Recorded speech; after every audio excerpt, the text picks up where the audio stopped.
feel pressure, that means that you're doing something worthwhile.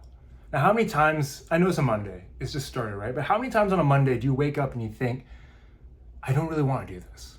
I don't know what I'm doing. I have no idea where I'm going with this. Probably pretty often. That's because Monday is usually like the start of a week. And like most of us who have been trained in a 9-to-5 job, we think of it as, what do I have to get done for everyone else? What do I have to do for everyone else? And I want you to ask yourself that. What do you feel pressure to get done? Where do you feel pressure pulling you in all these different directions? Where do you feel pressure pushing you in ways that you're not really sure where you want to go? I believe we start to feel pressure when we are obsessed with a goal. And we feel pressure not because the goal doesn't align with what we want, but rather because we experience stress in not being sure what we're doing. The Bible, every morning I read a proverb to start my day. And a big part of it is this idea of wisdom, asking for wisdom, seeking guidance, seeking knowledge. And I feel our pressure comes from the fact that we don't know where to go because we haven't sought that knowledge, that understanding, that thing that's going to help guide us in some kind of way. It's kind of like the pressure to conform, right? You know you don't want to, like when you're a kid, I don't want to do that. I don't feel like it, but everyone else is doing it. Everyone's telling me I should do it. Everyone's enjoying their life because they're doing it. So you feel that pressure to conform. You feel that pressure to show up in ways you don't care about because you don't have the knowledge to say, this is what I want. This is not what I want. This is where I want to go. This is not where I want to go. Here we talk about leadership and guiding yourself. I don't think you can lead others without leading yourself first. In your marriage, you can't lead your wife if you can't lead yourself. At work, you can't lead others if you don't know how to lead yourself. With kids, you can't lead kids if you don't know how to lead yourself. And it starts with this understanding of what do you even stand for? What does it even want in life? What do you care about so much that you will move heaven and earth to get it done? If you feel pressure, it means you are doing something worthwhile. I'm not gonna lie, I don't want the pressure of being an NFL quarterback. No, I don't want the pressure of being like an NFL quarterback. Game on the line, 10 seconds left, 40 yards to march down the field. And then you have millions of fans hating you because you didn't do your job. Puts it into perspective, right? Like there are people who get mad at other people over a game. And you're probably worried about an email or a project that's not really all that important, but to you it's important. It's all relative, right? That pressure is relative. The ability to show up on game day for an NFL player is relative pressure to them because they're making a couple million based on playing a game.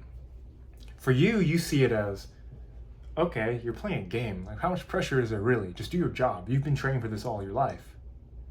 On the flip side, someone in the NFL would look at you like, dude, you're worried about an email? You're worried about that project? Really? No one's even gonna remember it in like the next quarter. No one's gonna remember it next year. It looks important to you because it's right in front of you. So right now, I want you to ask yourself, what is the pressure you're feeling? What is that struggle you're feeling right now? Where do you feel you're being pulled and pushed everywhere except for what you want? And I want you to ask yourself, are you holding yourself back from appreciating the pressure to guide you rather than to break you? Oftentimes we think of pressure as something that's going to hurt us, to harm us, this idea that pressure breaks us, and it can if you choose to allow it to, or if you're not made of the right stuff, right? Now, not to get like cheesy and whatnot, it's like pressure turns coals or carbon into diamonds kind of thing. Like pressure breaks some and turns others into diamonds. Like if you think about gasoline, it comes from carbon, which is the same thing that a diamond's made of.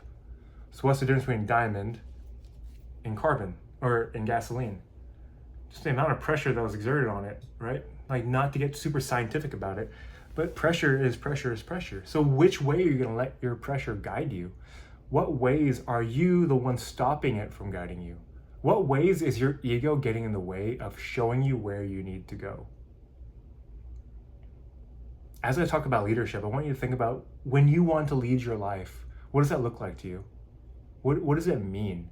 What do you mean when you say you're going to lead your life?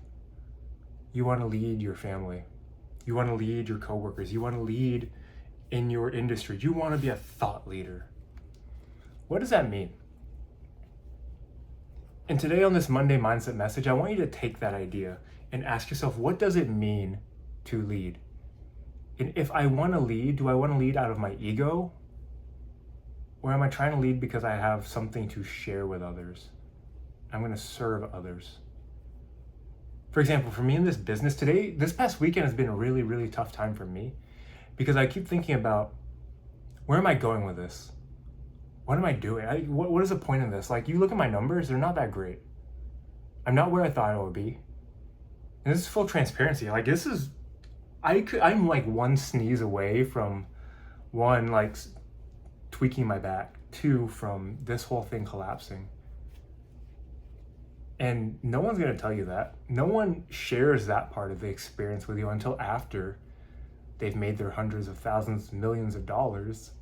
And then they're like, yeah, you have no idea what we went through and how hard and difficult things can be.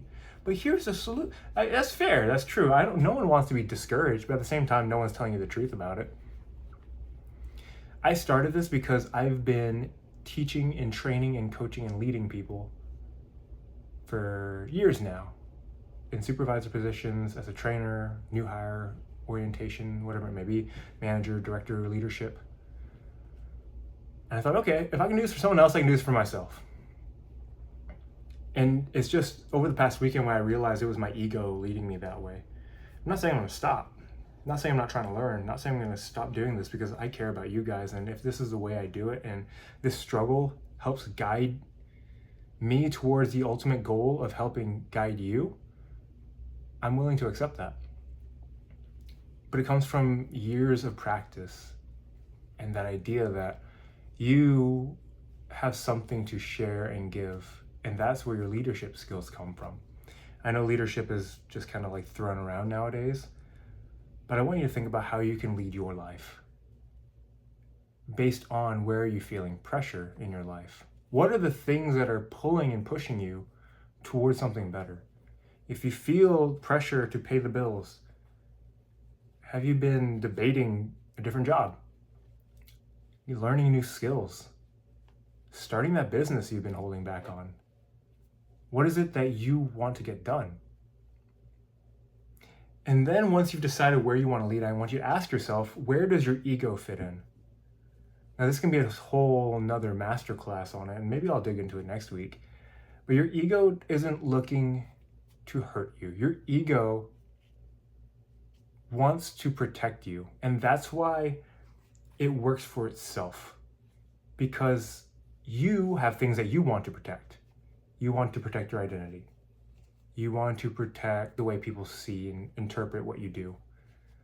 You lie, you cheat, you speak in a certain way to protect your image. You follow peer pressure because your ego will not let you be that guy who chickened out, right? Like when people used to play chicken.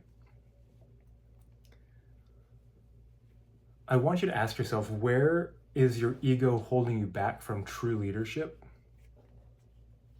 And where can it take you if you choose to let it go? We're coming up on Christmas. We're coming up on the next year. This is Q4 of 2024. Like October, this is like the last few months of the year before people start to think about their goals.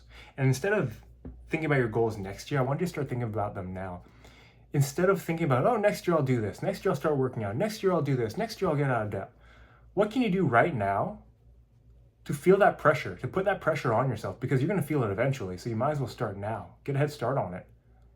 If you want help with this, over the course of October, we were doing Sober October, but I decided to make it No Noise November. I think there's a lot of noise that goes on in your head.